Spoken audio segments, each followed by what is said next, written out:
Crônicas do Amanhecer, por Feijão Centro Espírita Allan Kardec de Balneário Gaivota, 29 de setembro de 2020. Governo Trump emprestou milhares de dólares à Igreja Luz del Mundo enquanto seu líder aguardava julgamento por abusos. Parte 2. O governo do presidente Donald Trump concedeu em junho um subsídio entre 350 mil e $1 milhão entre 1,9 milhão e 5,3 milhões de reais à Igreja La Luz del Mundo (LLDM). Segundo dados do Departamento do Tesouro dos Estados Unidos compilados pela CNN e pela ProPublica. A organização religiosa fundada no México atravessa momentos críticos para sua imagem desde que seu líder, Naasson Joaquim Garcia, fora detido há mais de um ano na Califórnia, acusado de 36 crimes, incluindo estupro, tráfico de pessoas e posse de pornografia infantil. 2 meses depois que a igreja recebeu ajuda econômica, um tribunal de Los Angeles estabeleceu uma fiança de $90 milhões $477 milhões para Joaquim Garcia, e em 18 de agosto concluiu que a Procuradoria havia apresentado evidências suficientes para levá-lo a julgamento. O dinheiro, um empréstimo perdoável, é parte do programa de ajuda que Trump distribuiu para estimular o consumo e amenizar o impacto econômico da pandemia entre as pequenas e médias empresas.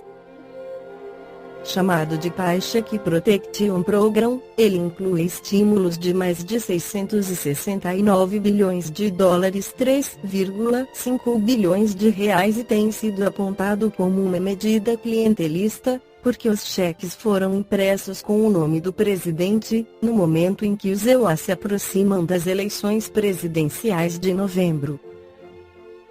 De acordo com as informações divulgadas, o beneficiário do dinheiro foi a LDM Central USA Evangelical Ministries, uma subsidiária da igreja no EUA com sede em Houston, Texas.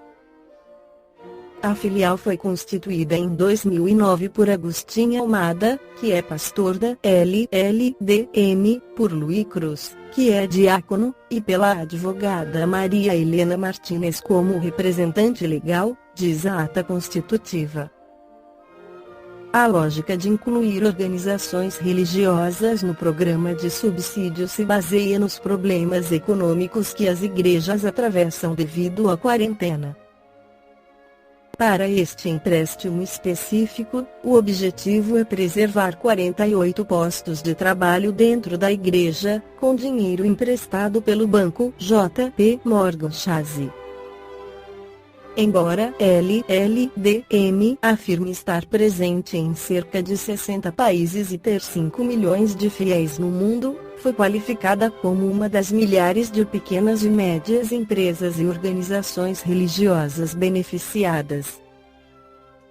Na Revista Espírita de dezembro de 1868, Allan Kardec esclarece sobre o espiritismo ser não uma religião. Todas as reuniões religiosas, seja qualquer culto a que pertençam, são fundadas sobre a comunhão de pensamentos. É aí, com efeito, que ela pode exercer toda a sua força, porque o objetivo deve ser o desligamento do pensamento das amarras da matéria. Infelizmente, a maioria se afastou deste princípio, à medida que fizeram da religião uma questão de forma. Disto resultou que, cada um fazendo consistir seu dever no cumprimento da forma, se acredita que com Deus e com os homens, quando praticou uma fórmula.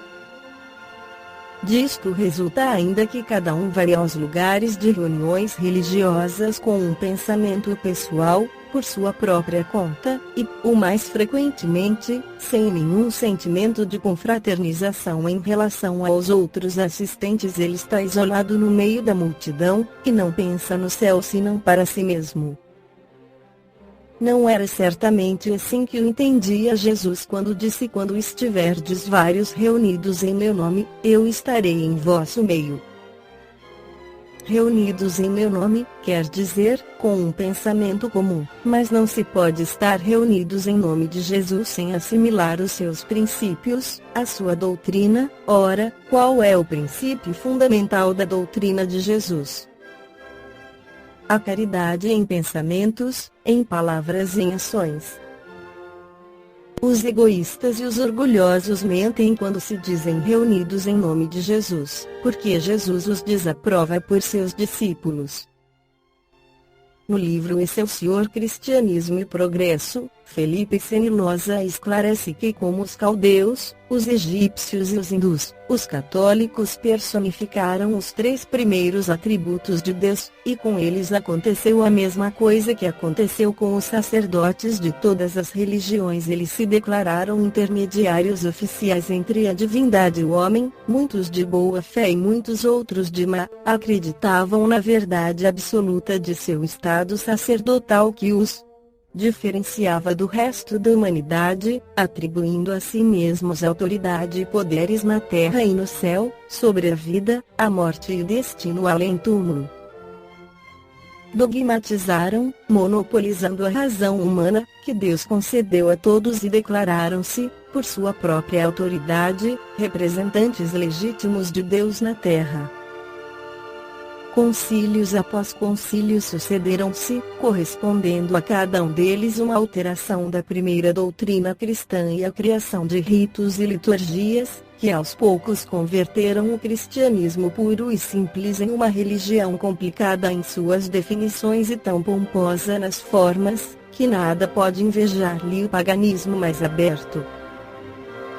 No seio de uma religião que pregava a igualdade, emergiu uma casta sacerdotal que passou a personificar a divindade, isto é, a absorver para si todas as faculdades e poderes dela. Teria sido impossível alterar todas as palavras de Jesus, e é por isso que o catolicismo continuou a proclamar que todos os homens eram irmãos, mas, ao mesmo tempo, criava irmãos maiores, com atribuições e direitos ilimitados sobre todos os outros declarados menores, isto é, rebanho, classificados como tais pela sua própria autoridade. Chegou-se mesmo a definir a substância e o pensamento do Deus eterno, oculto e infinito, sem querer entender ou aparentando não entender que, sendo os sacerdotes homens, como todos os outros mortais, e sendo eles também, por mais reunidos em conselhos que estivessem, seres criados imperfeitos, não poderiam possuir a sabedoria necessária para definir o Criador. Segue Felipe Senilosa, reconhecemos, é bom declarar, que o catolicismo também tem boas quantias em seu crédito.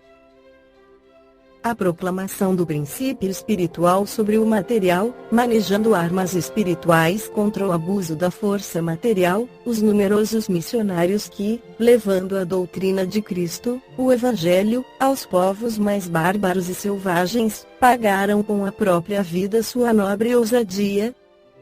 São Francisco de Assis, que na era mais sombria da Idade Média, em uma sociedade que gemia politicamente sob o jugo do senhor feudal e da teocracia aristocrática mais pesado, ainda deixa seu rico lar e funda uma ordem religiosa, toda caridade e amor, reconhecendo um irmão em qualquer um que gemesse sob o peso do infortúnio ou da dor, sem distinção de casta ou religião. Protesta contra o luxo excessivo dos altaneiros prelados, com seu tosco hábito e seus pés descalços, cantem hinos transbordando simplicidade e verdade, as belezas da natureza e os arroubos da caridade.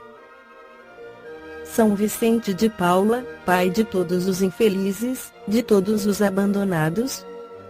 Santo Ambrósio, que vende os vasos sagrados para ajudar os famintos, o cardeal Frederico Borromeu, que dedica sua grande fortuna e expõe sua vida em favor dos empestados de Milão, e assim, um bom número de homens santos ilustres que, com suas obras, suas palavras, seus sacrifícios e martírios, dão à religião católica justo título de veneração e santidade. Mas a verdade está sempre se abrindo caminho. Já o protestantismo ensaiou e alcançou amplamente a purificação do cristianismo adulterado, embora também não tenha chegado a dizer a última palavra em assuntos religiosos e filosóficos. Com o catolicismo minado em seus dogmas, e com o protestantismo também não conseguindo resistir incólume ao avanço da descrença que está se generalizando sob o impulso do progresso da ciência, chegará acaso a humanidade acabar perdendo a fé na existência de um único Deus, inteligência suprema de todo o universo. O materialismo terminará arrebatando tudo e aniquilando. O que ontem parecia uma utopia, agora é uma realidade e continuará a acontecer.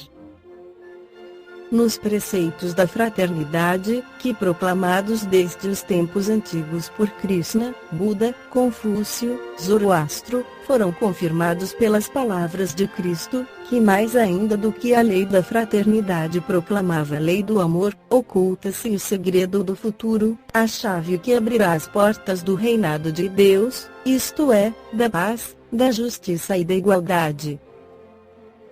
A religião do amor, selada com o sangue daquele que a pregou ao mundo, é a única solução apresentada ao homem, à sociedade e à humanidade. A lei de progresso, como vimos, é inalterável e eterna, e a explicação do segredo de sua inalterabilidade e eternidade é justamente o fato de se basear no preceito divino, do qual o cristianismo é a síntese mais perfeita que a humanidade possui. Cristianismo e progresso. Eis a fórmula que sintetiza o caminhar e os objetivos das gerações humanas. Encerramos com Allan Kardec em seu discurso na sessão anual da Sociedade Parisiense de Estudos Espíritas no dia 1º de outubro de 1868, intitulado O Espiritismo é uma religião?